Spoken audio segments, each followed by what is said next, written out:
Hi, this is Songi so education में आप सभी का हार्दिक अभिनंदन। चलिए शुरू करते हैं अपना आज का सेशन। इससे पहले के लेक्चर में हमने एक्सरसाइज 3.5 के क्वेश्चन क्वेश्चन नंबर 3 तक कंप्लीट कर लिए थे। आज हम स्टार्ट करेंगे क्वेश्चन नंबर 4 से। क्वेश्चन नंबर 4 आप देख सकते हैं आपके सामने है।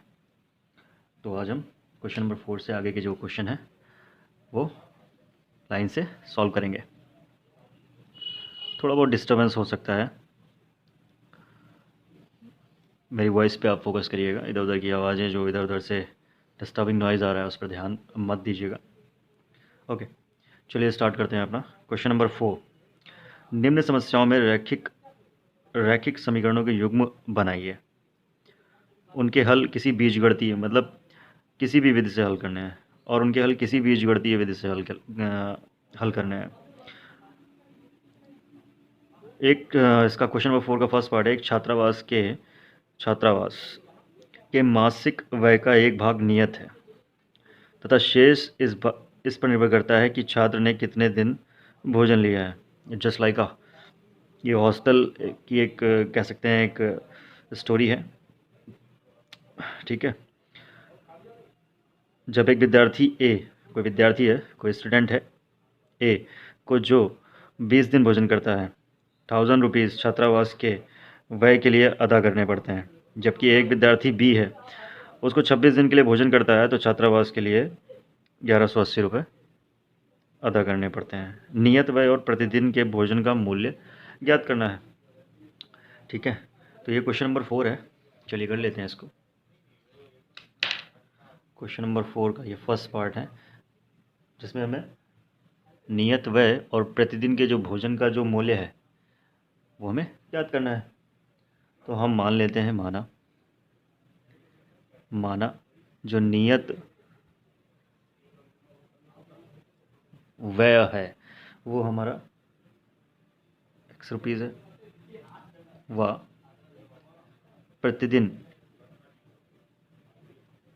प्रतिदिन का भोजन का जो मूल्य है वो मान लेते हैं ₹Y है। तो पहली कंडीशन जो है उसमें स्टूडेंट जो है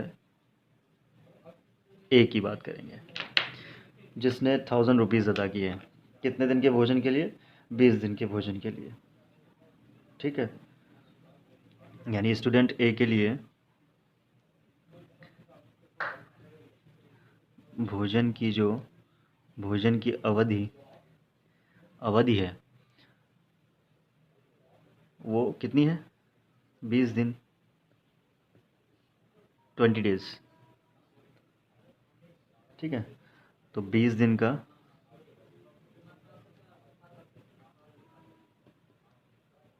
भोजन का खर्च कितना आ जाएगा? प्रतिदिन का भोजन मूल्य ₹Y है, तो 20 दिन का कितना आ जाएगा? 20 Y। ओके। अब ये कह रहे हैं कि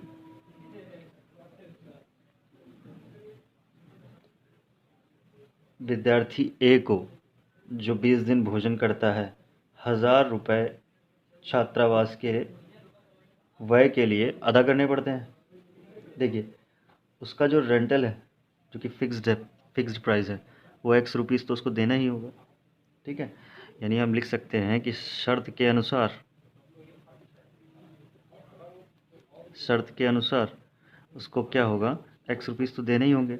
और 20 ये जो 20 दिन का भोजन किया है उसके भी रुपए यदि हम जोड़ दें तो टोटल बताया गया है यहाँ पे 1000 रुपये का उसने पेमेंट किया है। ये क्वेश्चन आपकी फर्स्ट बन जाएगी। फिर जब आप आगे क्वेश्चन पढ़ोगे तो कंडीशन भी दी हुई है, ठीक है। कंडीशन बी दी हुई है, कंडीशन सेकंड दी हुई है, सॉरी, जो कि स्टूडेंट यानी विद्यार्थी बी के लिए है। ठीक इसी तरीके से उसकी भोजन लेने की अवधि कितनी है? उसकी भोजन की अवधि कितनी है? 21 दिन, सॉरी 26 दिन दिया हुआ है, 26 दिन, ठीक है। तो आप निकाल लीजिए 26 दिन के लिए भोजन का खर्च, दिन के लिए भोजन का खर्च कितना आ जाएगा 26 वाई। तो शर्त के अनुसार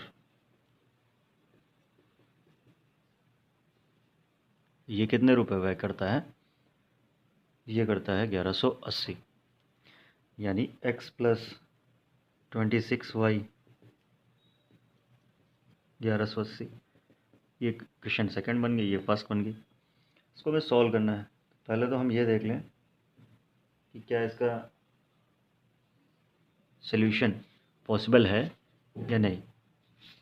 ठीक है, देखिए यहाँ से a1 और a2 की आप वैल्यू निकालें।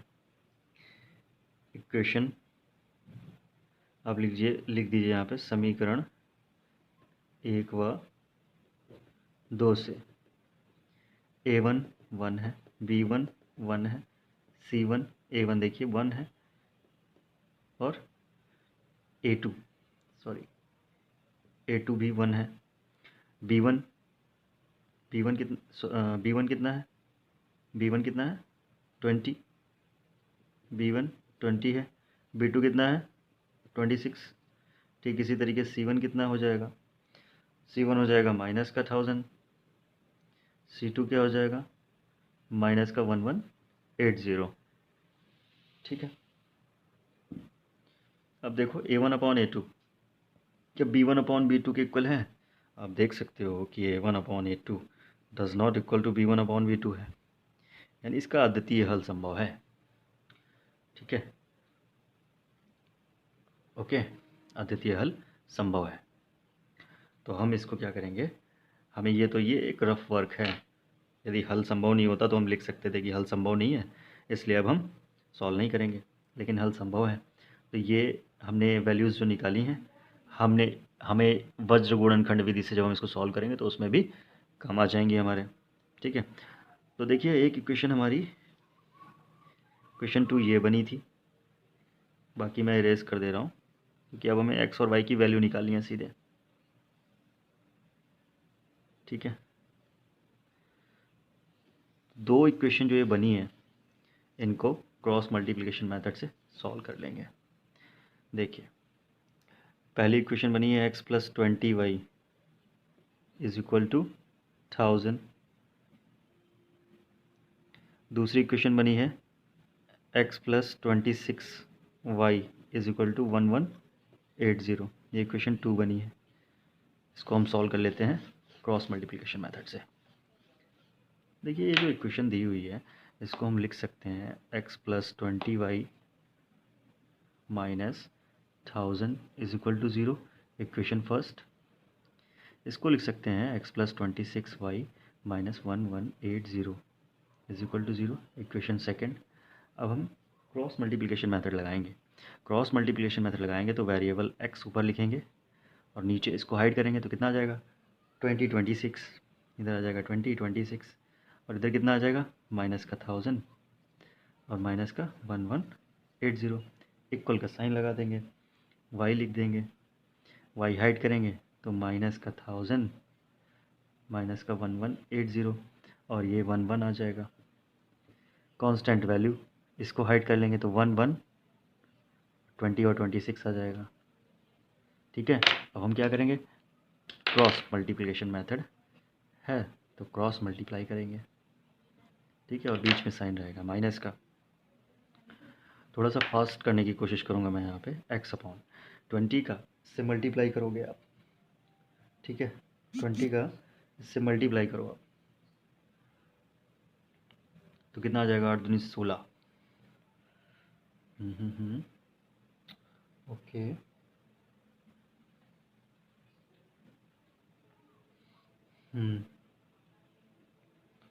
ओके, चलिए 20 का हम इससे मल्टीप्लाई करते हैं तो 20 इंटू हो जाएगा माइनस का 1180 और माइनस का ये, ठीक है, माइनस का 26 और माइनस का 1000 हो गया ये। Is equal to y upon, यह आ जाएगा कितना, माइनस का 1000 इंटू 1, और ये माइनस माइनस प्लस हो जाएगा, 1180 हो जाएगा।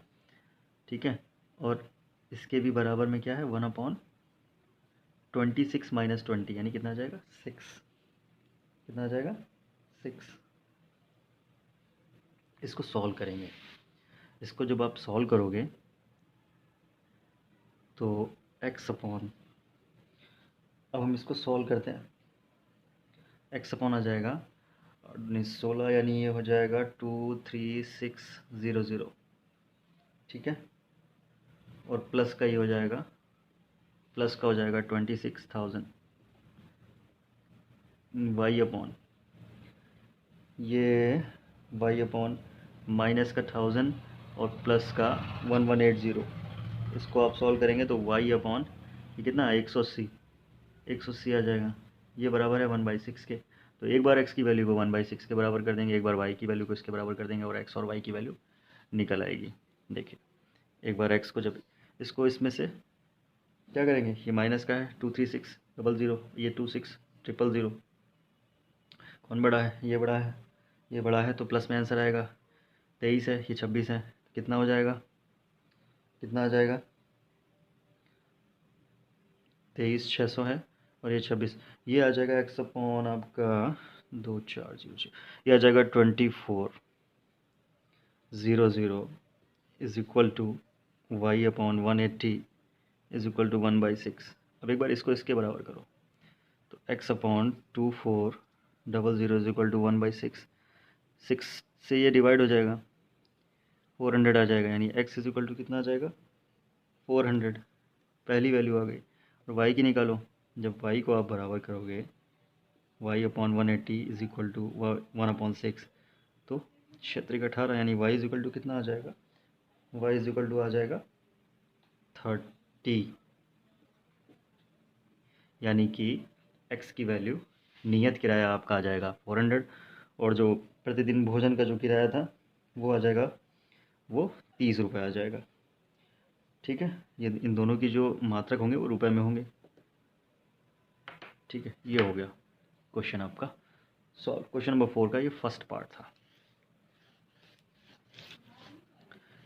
क्वेश्चन नंबर 4 का सेकंड पार्ट देख लेते हैं। Question number 4 second part, second part देखिए, क्वेश्चन पढ़ रहा हूं मैं। एक भिन्न 1/3 हो जाती है जब उसके अंश से 1 घटाया जाता है, और वह 1/4 हो जाती है जब हर में 8 जोड़ दिया जाता है, वह भिन्न ज्ञात कीजिए। कह रहे हैं जब 1 घटाया जाता है उसके अंश में से, तो भिन्न 1/3 हो जाती है। ठीक है, तो मान लो, माना भिन्न x अपॉन वाई है, जिसमें से अंश क्या है, अंश x है और हर y है। ठीक है, तो पहली कंडीशन जो है, कंडीशन फर्स्ट, वो कह रहे हैं कि जब भिन्न में से 1 घटाया जाता है, किसमें से, अंश में से, तो अंश में से 1 घटा दीजिए, यानी x - 1 हो जाएगा upon y is equal to कितना हो जाता है, भिन्न 1/3 हो जाती है। दूसरी कंडीशन है, कंडीशन 2, स्थिति 2, जब हर में 8 जोड़ देते हैं तो 1/4 हो जाती है, यानी आपकी हर में 8 जोड़ दीजिए, तो भिन्न कितनी हो जाती है, 1/4। ठीक है, यहाँ से हम 2 इक्वेशन निकाल सकते हैं। देखिए, क्रॉस मल्टीप्लाई करिए आप, तो ये आ जाएगा 3x - 3, इसका इससे हो जाएगा, इसका इससे, 3x - 3 is equal to y, x और वाई एक पास कर लो, 3x - y - 3 is equal to 0। ठीक है, ये हो जाएगी इक्वेशन फर्स्ट। यहाँ पर 4x is equal to y plus 8, यानी 4x - y - 8 is equal to 0, equation 2 हो जाएगी। इसको हमें आपको इसको सॉल्व कर लेंगे हम लोग वज्र गुणनखंड विधि से। ठीक है, तो समीकरण 1 और 2 को वज्र गुणनखंड विधि से सॉल्व करने पर, ये समीकरण 2 को हम इसके नीचे लिख लेते हैं, 4x - y - 8 is equal to 0। ठीक है, ये क्वेश्चन 2 हो गई। इन दोनों को हम वज्र गुणनखंड विधि से सॉल्व कर लेते हैं। भिन्न निकालनी है, भिन्न क्या होगी x/y। ठीक है, भिन्न क्या होगी x/y। तो x की जो वैल्यू आएगी वो हम लिख देंगे अंश के लिए, और जो y की वैल्यू आएगी वो लिख देंगे हर के लिए। देखिए यहाँ पे क्वेश्चन ये दी हुई है, तो हम क्रॉस मल्टीप्लिकेशन मेथड लगाते हैं, x को हाइड करते हैं, तो कितना आ जाएगा -1 ये माइनस माइनस है, -1 इधर आ जाएगा -3 -8 इज इक्वल टू, आप y लिखिए, y हाइड करिए, तो -3 -8 और कितना आ जाएगा 3 और 4, कांस्टेंट लिखिए, हाइड करिए, 3 4 -1 इसको सॉल्व कर लीजिए आप। ये हो जाएगा 8 -3, ये हो जाएगा माइनस का 12 प्लस का 24, ये हो जाएगा माइनस का 3 प्लस का 4, यानी ये आ जाएगा x/5, ये x/5, ये आ जाएगा y/ प्लस का 12, ये आ जाएगा 1/1। तो एक बार x की वैल्यू को इसके बराबर करोगे तो x इज इक्वल टू आ जाएगा 5, एक बार इसकी वैल्यू को इसके बराबर करोगे तो y इज इक्वल टू आ जाएगा 12। ये दो आंसर आ गए। और मैंने क्या बताया था कि हमने भिन्न मानी थी, भिन्न क्या थी x/y, यानी कितना 5/12। अब देखिए आप इसको सॉल्व कर लीजिए, 5/12 आ रही है।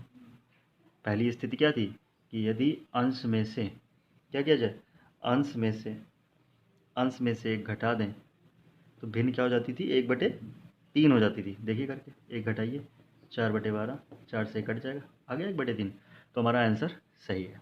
ठीक है, 5/12 ये आ जाएगा आंसर। ओके, क्वेश्चन नंबर 4 का सेकंड पार्ट भी हो गया। अब क्वेश्चन नंबर 4 का थर्ड पार्ट देख लेते हैं। थर्ड पार्ट दिया है, यश ने एक टेस्ट में 40 अंक अर्जित किए हैं। जब उसे प्रत्येक सही उत्तर पर 3 अंक मिले तथा अशुद्ध उत्तर पर 1 अंक की कटौती की गई है। यदि उसे सही उत्तर पर 4 अंक मिलते तथा अशुद्ध उत्तर पर 2 अंक कटते तो यश 40 अंक अर्जित करता। टेस्ट में प्रश्न कितने थे। तो जो लास्ट में पूछा गया है ना, टेस्ट में प्रश्न कितने थे। ठीक है, इसी को ही आप क्या करो, इसको मान लो सबसे पहले क्वेश्चन नंबर ये 4 है, 4 का हम लोग थर्ड पार्ट करने जा रहे हैं। यहाँ पे हम मान लेते हैं कि माना सही उत्तर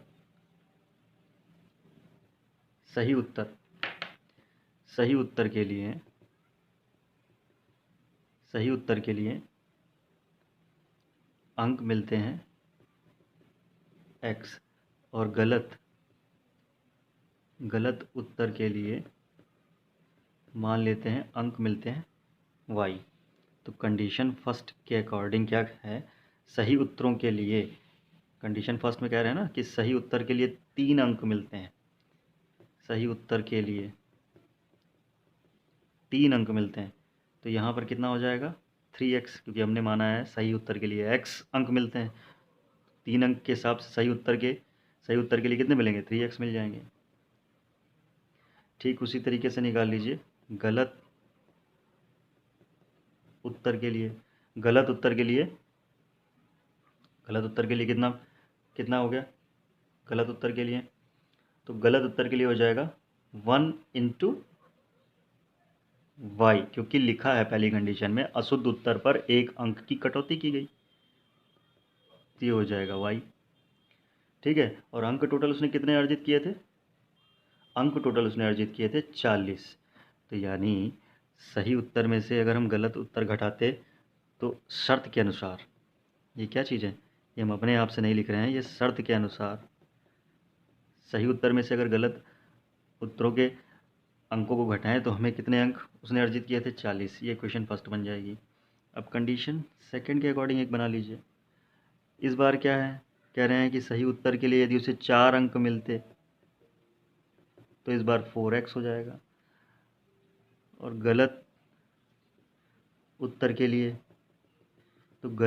लिए 2 अंक की कटौती है तो 2y हो जाएगा। तो अब कितने अंक मिल रहे हैं शर्त के अनुसार, 50। ठीक है, ये भी शर्त के अनुसार है। ठीक है, क्योंकि आप क्वेश्चन पढ़ेंगे तो उसमें चीज़ लिखी हुई है, यदि उसे सही उत्तर पर 4 अंक मिलते तथा अशुद्ध उत्तर के लिए 2 अंक कटते तो यश 40 अंक अर्जित करता। ठीक है, तो 40 अंक हमने क्या किए, अर्जित करवा दिए उसको। हमने 40 अंक जो हैं वो अर्जित करवा दिए। ठीक है, ओके।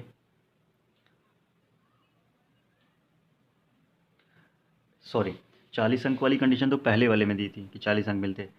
इस बार 50 दिया हुआ है कि 50 अंक अर्जित करता, तो 50 अंक अर्जित करता, तो 50 अंक के लिए हम लोग यहाँ पे 50 लिखा हुआ है।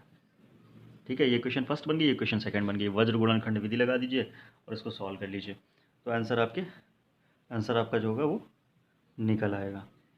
ठीक है,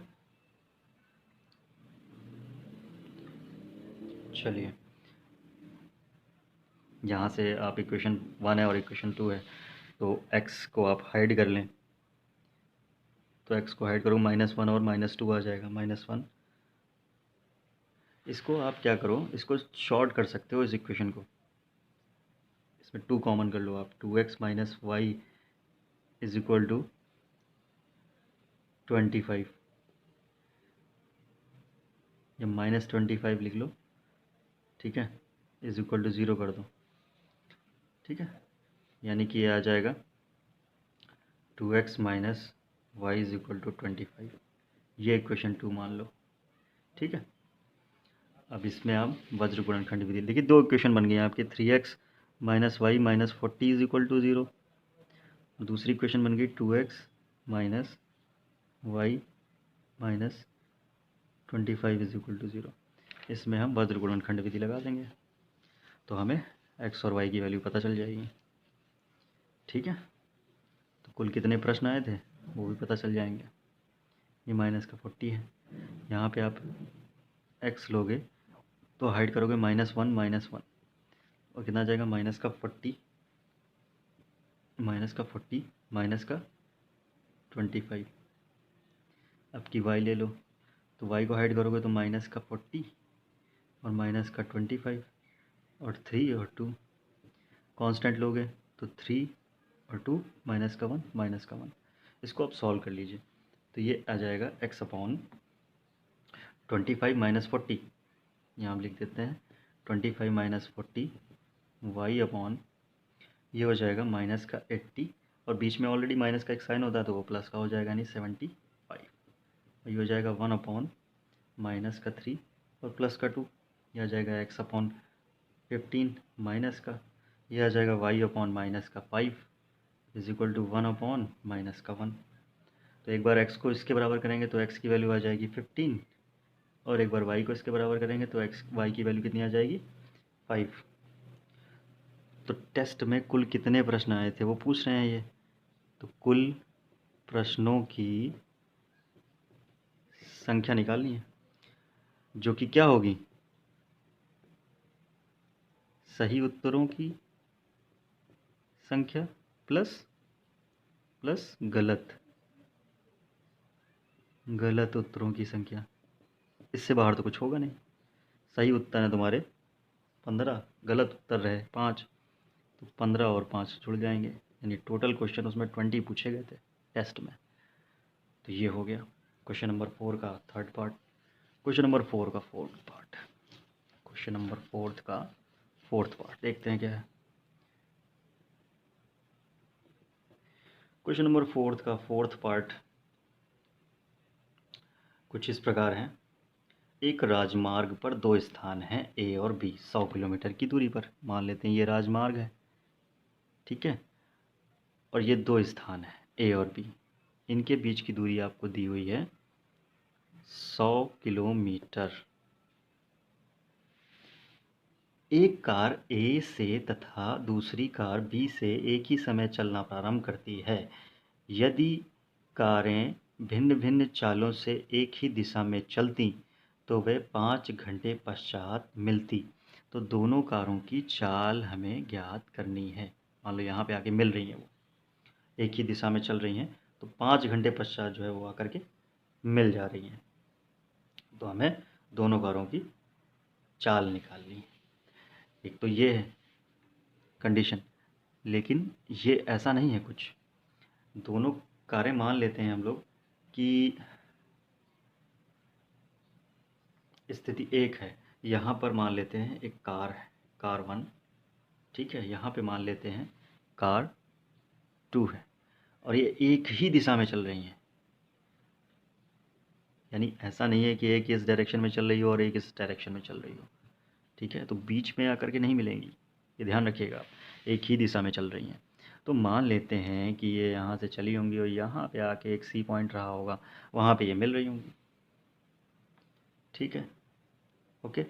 अच्छा, आप लोगों को ये एक फार्मूला पता है, चाल बराबर दूरी बटे समय, पता है? तो यहाँ से दूरी क्या निकलेगी? दूरी निकलेगी चाल गुणे समय। इसका यूज़ होगा, इसका यूज़ होगा। यानी अगर हम ये निकालें कि distance travelled by car 1, car 1 के द्वारा तय दूरी, तो वो कितनी निकलेगी? गति, या जिसको हमने चाल बोल दिया है, इनटू समय। गति कितनी है? गति है 5 किलोमीटर प्रति घंटा, ठीक है, ठीक है। गति है 5 किलोमीटर प्रति घंटा। मान लो, लेकिन यदि तुम माना एक कार की गति x किलोमीटर पर आवर है, किलोमीटर प्रति घंटा है, और दूसरी कार की मान लो y किलोमीटर पर आवर है। तो जब कार 1 की बात करोगे तो ये हो जाएगा 5x, ठीक है, 5x किलोमीटर पर आवर हो जाएगा। और जब कार 2 की बात करोगे, ठीक है, तो कितना हो जाएगा वो अभी हम आगे निकालेंगे, ठीक है। पहले इतना आप समझो, ए बी और सी 3 पॉइंट है हमारे पास, ठीक है। यानी दूरी कितनी, ए और सी यहाँ लिख सकते हैं। यानी ए सी दूरी कितनी होगी? 5x। ए सी दूरी कितनी होगी? 5x। अगर आप देखो ध्यान से, कार 2 के द्वारा चली गई दूरी, तो वो कितनी होगी?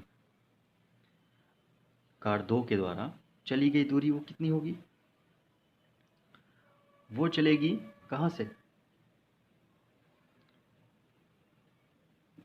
वो चलेगी BC डिस्टेंस पर आवर। लेकिन जो कार 1 होगी वो तो पूरी डिस्टेंस चलेगी यहाँ से, बीच में AB भी आएगा, फिर BC भी आएगा। लेकिन जो कार 2 है उसे केवल कितनी दूरी चलना है? BC। यानी हम लिख सकते हैं वो BC होगी, और जो कि कितनी होगी? 5y।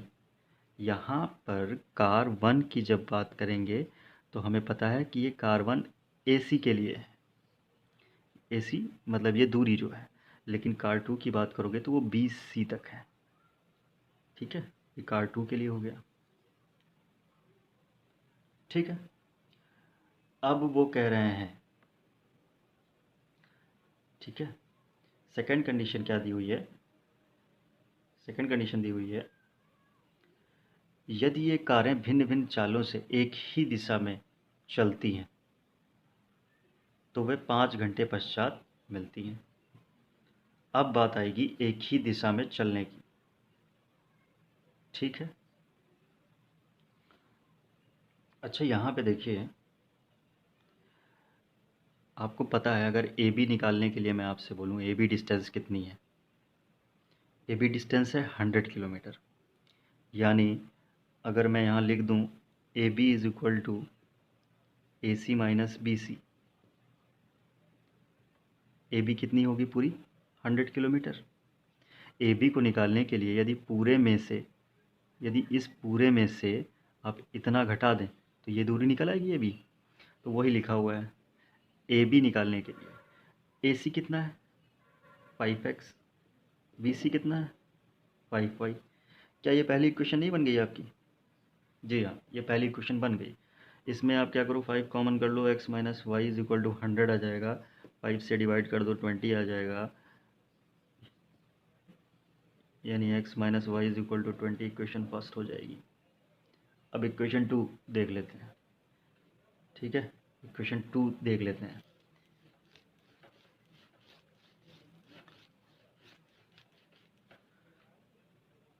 इक्वेशन 1 जो निकली है वो निकली है x minus y is equal to 20, या इसको लिख सकते हैं x minus y minus 20 is equal to 0। ये हो जाएगी इक्वेशन फर्स्ट, ठीक है, माइनस 20 इज इक्वल टू 0, ये हो जाएगी इक्वेशन फर्स्ट।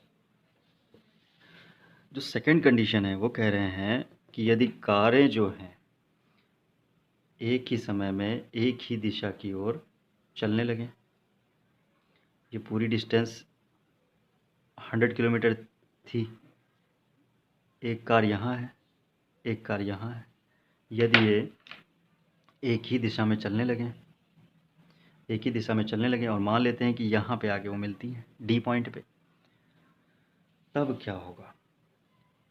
तब क्या होगा? तब देखते हैं। 1 घंटे में कार 1 के द्वारा तय की गई दूरी कितनी होगी? AD, क्योंकि ये कार यहाँ से यहाँ तक आएगी और यहाँ पर आने के बाद ये कारें आपस में मिल रही हैं।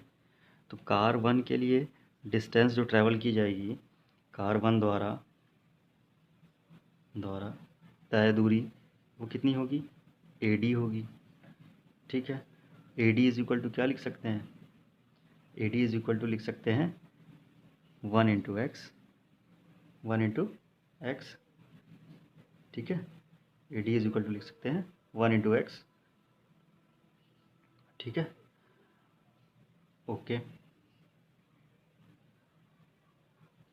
और ठीक इसी तरीके से हम कार 2 के लिए निकालेंगे।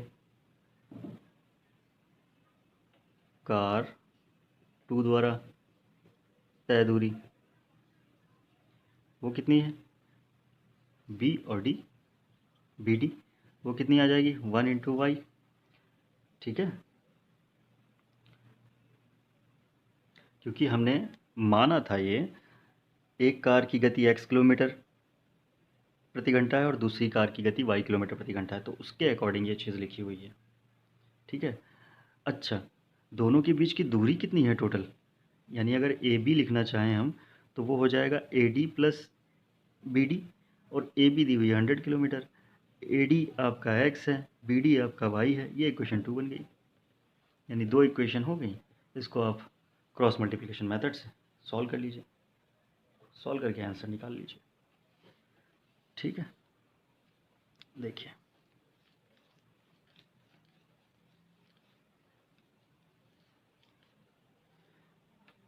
एक इक्वेशन बनी थी x minus y minus 20 is equal to 0, एक इक्वेशन ये बनी थी। दूसरी इक्वेशन बनी थी x plus y minus 100 is equal to 0, ये इक्वेशन 2 बनी थी, ठीक है। यदि आप एलिमिनेशन मेथड लगा देते इसमें तो ये इनको घटा देते तो भी निकल आता, लेकिन यहाँ पर मेनली हम लोग क्रॉस मल्टीप्लिकेशन मेथड पढ़ रहे हैं तो हम लोग उसी के अकॉर्डिंग इसको सॉल्व करेंगे। x साइड करेंगे, -1 1, -20 100, y हाइड करेंगे -20 -100 और 1 1, 1 हाइड करेंगे 1 1 -1 +1। इसको हमें सॉल्व कर लेना है, सॉल्व करिए तो ये आ जाएगा x/100 & 20, ये हो जाएगा 100 + 20, y/ कितना आ जाएगा -20 + 100, 1/ कितना आ जाएगा 1/1 + 1 आ जाएगा, ठीक है। यानी हम लिख सकते हैं x/120 is equal to y/80 is equal to 1/2। एक बार x को इसके बराबर कर दो, जब x को इसके बराबर करोगे तो ये ऐसे कट जाएगा, कितना आ जाएगा 60, यानी x इज इक्वल टू कितना आ जाएगा 60। जब y को इसके बराबर करोगे y/80 इज इक्वल टू 1/2, ये हो जाएगा 40, यानी कि y इज इक्वल टू कितना आ जाएगा 40। ठीक है, तो ये आ जाएगा। ठीक है, कार 1 की जो स्पीड होगी वो 60 किलोमीटर पर आवर हो जाएगी, वो और कार 2 की हो जाएगी 40 किलोमीटर पर आवर। ये हो जाएगा आपका आंसर।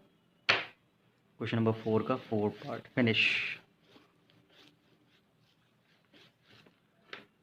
क्वेश्चन नंबर 4 का अब हम लोग करेंगे, क्वेश्चन नंबर 4 का अब हम लोग करेंगे 5th पार्ट। क्वेश्चन नंबर 4 का अब हम लोग करने जा रहे हैं 5th पार्ट। ओके, क्या है 5th पार्ट देख लेते हैं।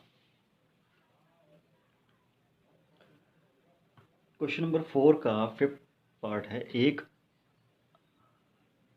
आयत का क्षेत्रफल 9 वर्ग इकाई कम हो जाता है यदि उसकी लंबाई 5 इकाई कम कर दी जाती है और चौड़ाई 3 इकाई बढ़ा दी जाती है।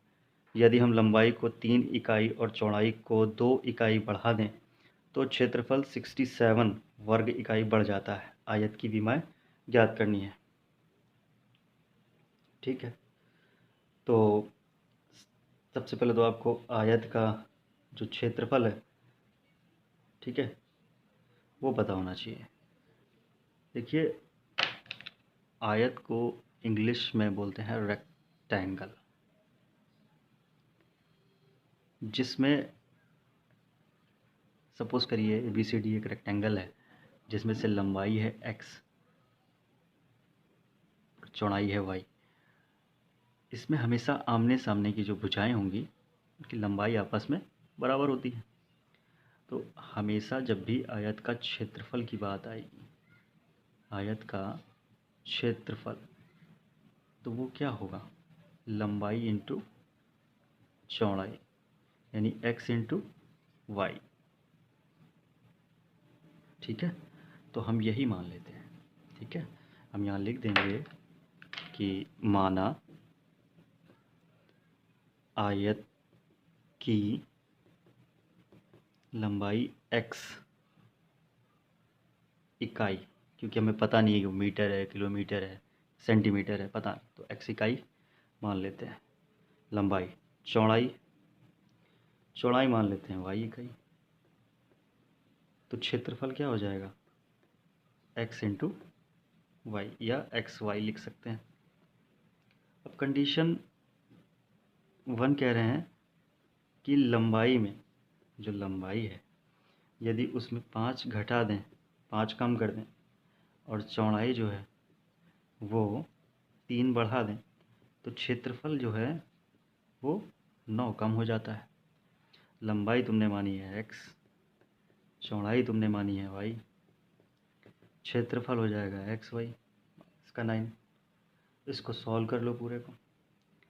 देखो, ये x माइनस का 5 है और ये y+3 है। इसका मल्टीप्लाई करो, आप इसका मल्टीप्लाई करो।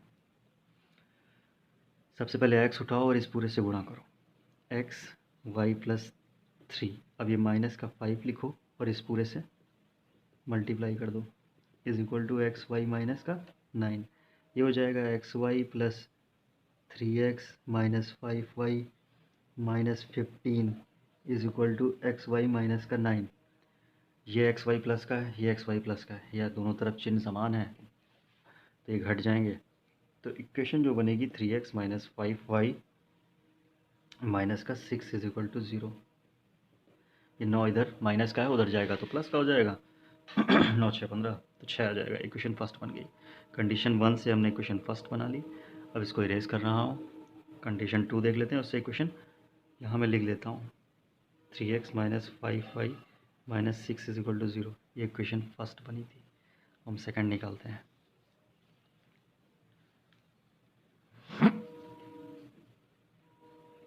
कंडीशन 2 है, उसमें कह रहे हैं लंबाई में आप 3 बढ़ा दो और चौड़ाई में आप 2 बढ़ा दो तो कह रहे हैं जो क्षेत्रफल था वो 67 इकाई बढ़ जाता है।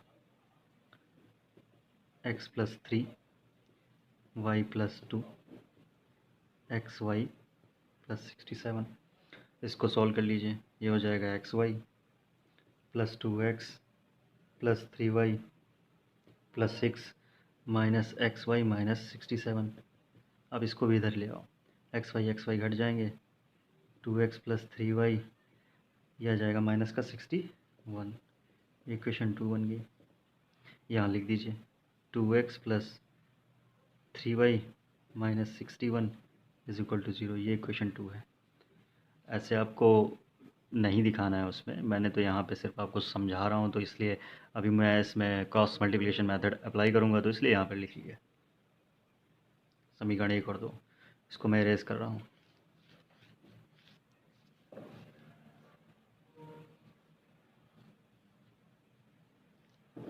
देखिए यहाँ पे x हाइड करें, -5 3 -6 -61। यहाँ पे y हाइड करें, -6 -61 3 और 2 कांस्टेंट हाइड करें, 3 और 2 -5 और 3। फिर वही मल्टीप्लाई कर दीजिए आप, तो x अपॉन कितना आ जाएगा। ये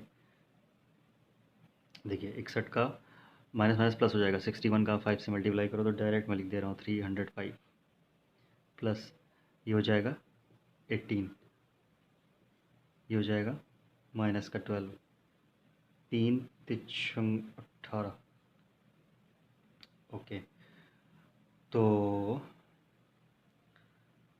ओके तो ये आ जाएगा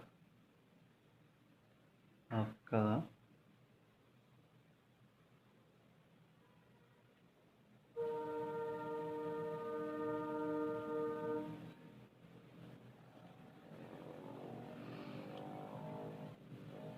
यहाँ पे जो क्वेश्चन दिया हुआ था उसको एक बार मैं पढ़ लेता हूँ। 67 ओके 67 ही दिया हुआ है। ओके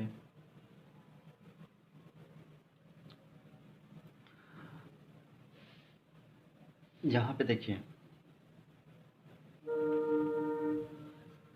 यहाँ पे 1 अपॉन ये हो जाएगा 9 + 10। ओके और यहाँ पे अगर हम इसकी वैल्यू 61 में 3 से मल्टीप्लाई करेंगे तो 183 आ जाएगा। ओके तो एक बार x की वैल्यू को इसके बराबर कर देंगे, एक बार y की वैल्यू को इसके बराबर कर देंगे, तो x और y की वैल्यू निकल आएगी। देखिए x अपॉन 3 ठीक है = y, ये कितना है 183 प्लस का, और इसमें से 12 हटा दीजिए आप, कितना आ जाएगा 171। और यहाँ पे ये कितना हो जाएगा 19। तो एक बार x को इसके बराबर कर दीजिए, तो ओके ये तो डिवाइड भी हो जाएगा, x अपॉन 3 2 3 1 अपॉन 19 17 आ जाएगा, 17 टाइम्स चला जाएगा, तो ये x = 17 आ जाएगा आपका आंसर। ठीक इसी तरीके से जब आप y की वैल्यू बराबर करेंगे इसके, तो ये कितनी बार जाएगा, ये जाएगा आपका 9 63 9 81, ये 9 टाइम्स चला जाएगा, y = 9 आ जाएगा, यानी लंबाई आ जाएगी 17 और चौड़ाई आ जाएगी आपकी 9। तो this was the last question of this exercise. देखिए कैलकुलेशन फास्ट करने के लिए एक अलग से स्वांकी स्वा एजुकेशन में एक मैथ्स ट्रिक्स करके एक प्लेलिस्ट बनाई गई है। वहाँ पर कैलकुलेशन फास्ट करने के लिए कुछ ट्रिक्स बताई जाती हैं, मल्टीप्लाई करने के लिए कि 3 × 3 डिजिट का कैसे मल्टीप्लाई होगा, 4 × 4 डिजिट का मल्टीप्लाई कैसे होगा। वो ट्रिक्स की हेल्प से आप कैलकुलेशन थोड़ा फास्ट कर सकते हो, तो आप उसे भी फॉलो करो सो दैट कि आपका कैलकुलेशन जो है थोड़ा फास्ट हो, ताकि आपके पास अन्य जो भी प्रश्न हैं उनके लिए भी समय अधिक से अधिक बच पाए। So this was the last question of exercise 3.5। आज के लिए बस इतना ही। So this is Swanti signing of.